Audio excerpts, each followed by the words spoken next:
ایک زمانے کی بات ہے، ایک عظیم اور خوشحال سلطنت تھی جہاں ایک نہایت نیک دل بادشاہ حکومت کرتا تھا۔ اس کی زندگی کی سب سے بڑی خوشی اس کی بیٹی شہزادی فیروزہ تھی۔ شہزادی فیروزہ حسن و جمال میں اپنی مثال آپ تھی۔ اس کا حسن بے مثال تھا اور اس جیسی خوبصورتی کہیں اور نظر نہیں آتی تھی۔ اس کے لمبے، گھنے اور سنہری سیاہ بال سورج کی روشنی کی طرح چمکتے تھے اور رنگوں کی سی جھلک دیتے تھے۔ اس کی روشن اور معصوم آنکھیں ہر دیکھنے والے کو اپنی طرف کھینچ لیتی تھیں۔ بدقسمتی سے شہزادی کی ماں اس کے بچپن ہی میں وفات پا گئی تھیں۔ اپنی بیٹی کی دیکھ بھال کے لیے بادشاہ نے دوسری شادی کر لی۔ نئی ملکہ بیگم ظاہراً تو شہزادی کی دوسری ماں تھی، مگر اس کے دل میں حسد اور لالچ بھرا ہوا تھا۔ جب اس نے دیکھا کہ بادشاہ اپنی بیٹی سے بے حد محبت کرتا ہے اور پوری سلطنت کے لوگ شہزادی فیروزہ کی خوبصورتی اور معصومیت کے دیوانے ہیں، تو اس کے دل میں نفرت نے جنم لے لیا۔ وہ ہر وقت شہزادی کو نقصان پہنچانے کا کوئی نہ کوئی بہانہ ڈھونڈتی رہتی، لیکن بادشاہ کی محبت اور محافظوں کی کڑی نگرانی کے باعث وہ کامیاب نہ ہو سکی۔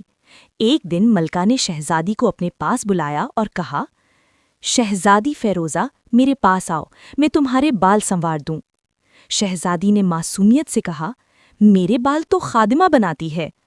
ملکہ نے سخت لہجے میں کہا، خادمہ کو بھول جاؤ، میں تمہیں ایسے بال بنا کر دوں گی کہ بادشاہ بھی دیکھ کر خوش ہو جائے گا۔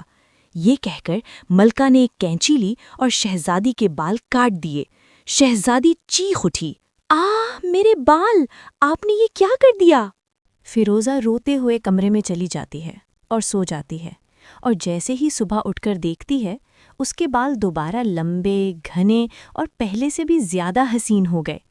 اگلے دن جب شہزادی ناشتہ کرنے بادشاہ اور ملکہ کے ساتھ بیٹھیں، ملکہ حیرت اور غصے سے بڑبڑائی، یہ کیا؟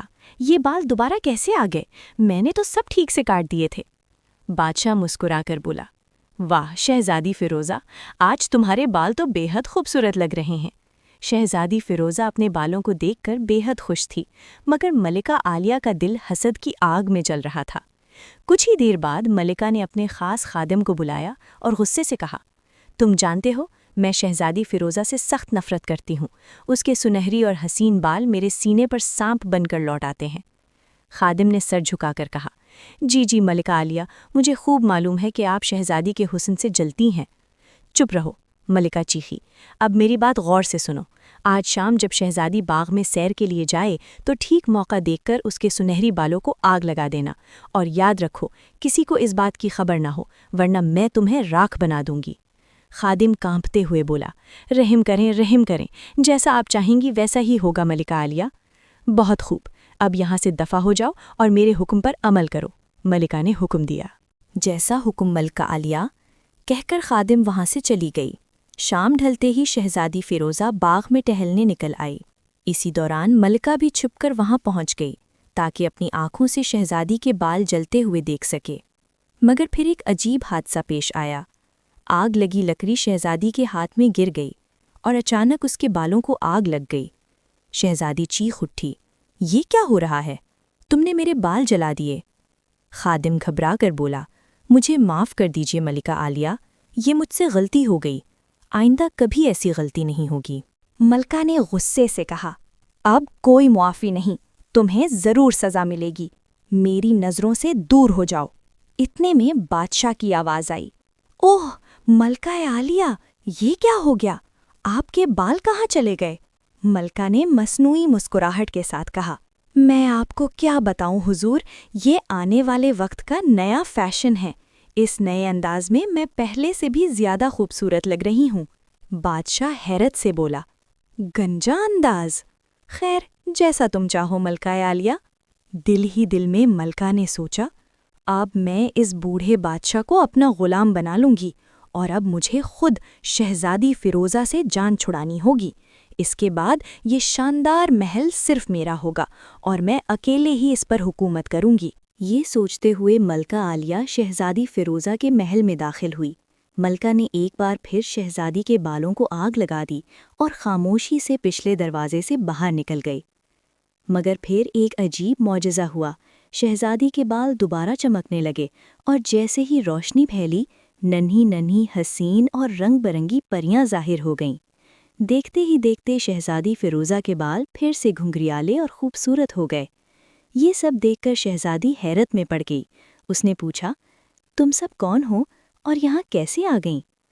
پریوں نے مسکرا کر جواب دیا، شہزادی، ہم جادوئی پریاں ہیں، تمہاری یہ خوبصورت سنہری بال ہی ہمارا گھر ہے، ہم انہی میں سکون سے رہتی ہیں اور ان بالوں کی حفاظت کرنا ہمارا فرض ہے۔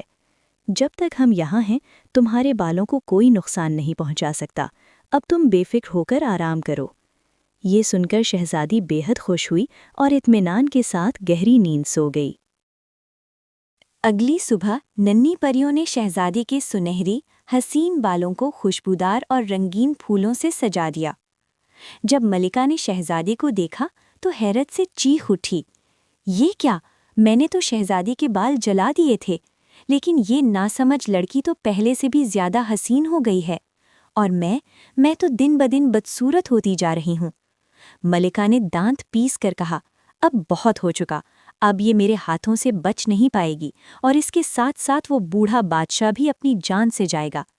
ملکہ نے دل ہی دل میں بادشاہ اور شہزادی دونوں کو قتل کرنے کا منصوبہ بنانا شروع کر دیا۔ کچھ دیر بعد وہ بادشاہ کے پاس گئی اور میٹھے لہجے میں بولی، حضور، کیوں نہ ہم جنگل کے قریب اس خوبصورت اونچے پہاڑ کی سیر کو چلیں؟ شہزادی فیروزہ کو بھی کافی دنوں سے پہاڑ کی چوٹی پر جانے کا موقع نہیں ملا، اگر ہم تینوں اکٹھے وہاں جائیں تو کتنا اچھا ہوگا۔ بادشاہ نے خوشی سے کہا، کیوں نہیں، ہم ضرور پہاڑ کی چوٹی پر جائیں گے اور خوبصورت موسم کا لطف بھی اٹھائیں گے۔ یوں ملکہ، بادشاہ اور شہزادی تینوں سیر کے لیے پہاڑ کی چوٹی کی طرف روانہ ہو گئے۔ پہاڑ کا منظر نہایت دلکش تھا، ہر طرف رنگ برنگے پرندے گیت گا رہے تھے اور فضا حسن و خوشبو سے مہک رہی تھی۔ پہاڑ کے دامن میں نیچے ایک گہری اور تیز بہتی ہوئی دریا نظر آ رہی تھی۔ بادشاہ اور شہزادی اس دلکش منظر کو غور سے دیکھ رہے تھے۔ شہزادی نے مسکراتے ہوئے کہا، جی ہاں، آپ بالکل ٹھیک فرما رہے ہیں، چلیے۔ بادشاہ اور شہزادی پہاڑ کی بلندی کی طرف بڑھے اور چوٹی پر جا کر نیچے بہتے گہرے دریا کی خوبصورتی دیکھنے لگے۔ یہ منظر دیکھ کر ملکہ نے دل ہی دل میں سوچا، یہ بہترین موقع ہے، باپ اور بیٹی دونوں ایک ساتھ دریا میں گر کر ڈوب جائیں گے اور میں اکیلی اس شاندار محل کی مالک بن جاؤں گی، پھر دنیا میں مجھ سے زیادہ حسین کوئی نہیں ہوگا۔ شہزادی فیروزہ کے ساتھ اس کے لمبے سنہری بال بھی ہمیشہ کے لیے ختم ہو جائیں گے۔ یہ سوچ کر ملکہ نے بادشاہ اور شہزادی کو دھوکہ دینے کے لیے بے تحاشا رفتار سے دریا کی طرف دوڑ لگائی، مگر قسمت کو کچھ اور ہی منظور تھا، وہ خود ہی پھسل گئی اور سیدھی گہرے دریا میں جا گری۔ سب چیخ اٹھے، ارے یہ کیا ہو گیا؟ ملکہ تو خود ہی دریا میں گر گئی۔ یوں وہ بدکردار ملکہ اپنے انجام کو پہنچ گئی اور اپنے برے اعمال کی سزا پا گئی۔ بادشاہ نے سکون کا سانس لیتے ہوئے کہا، آخر کار اس مکار عورت سے جان چھوٹی، میں اس کی چالاکیوں سے بہت تنگ آ چکا تھا۔ پھر بادشاہ نے اپنی بیٹی سے کہا، آؤ بیٹی، اب اپنے محل واپس چلیں، ویسے بھی شام ہو چکی ہے۔ شہزادی نے خوشی سے جواب دیا، جی ہاں، آپ بالکل درست کہتے ہیں، چلیے۔ بادشاہ اور شہزادی خوشی خوشی محل کی طرف روانہ ہو گئے۔ دوسری طرف ملکہ دریا کی گہرائیوں میں ڈوب کر ہلاک ہو چکی تھی۔ کچھ عرصے بعد بادشاہ نے تیسری شادی کی۔ نئی ملکہ نہایت خوبصورت اور نیک دل تھی۔ سب کہنے لگے، ماشاء اللہ، ملکہ آپ کے حسن کا کیا کہنا، بادشاہ کی قسمت تو بڑھاپے میں بھی جاگ اٹھی۔ تیسری ملکہ شہزادی فیروزہ سے بے حد محبت کرتی تھی۔ وہ اپنے ہاتھوں سے اس کے خوبصورت بالوں میں کنگھی کرتی اور بادشاہ کا بھی دل سے خیال رکھتی تھی۔ یوں بادشاہ، شہزادی اور نیک دل ملکہ اس خوشیوں بھرے محل میں ہمیشہ ہنسی خوشی رہنے لگے۔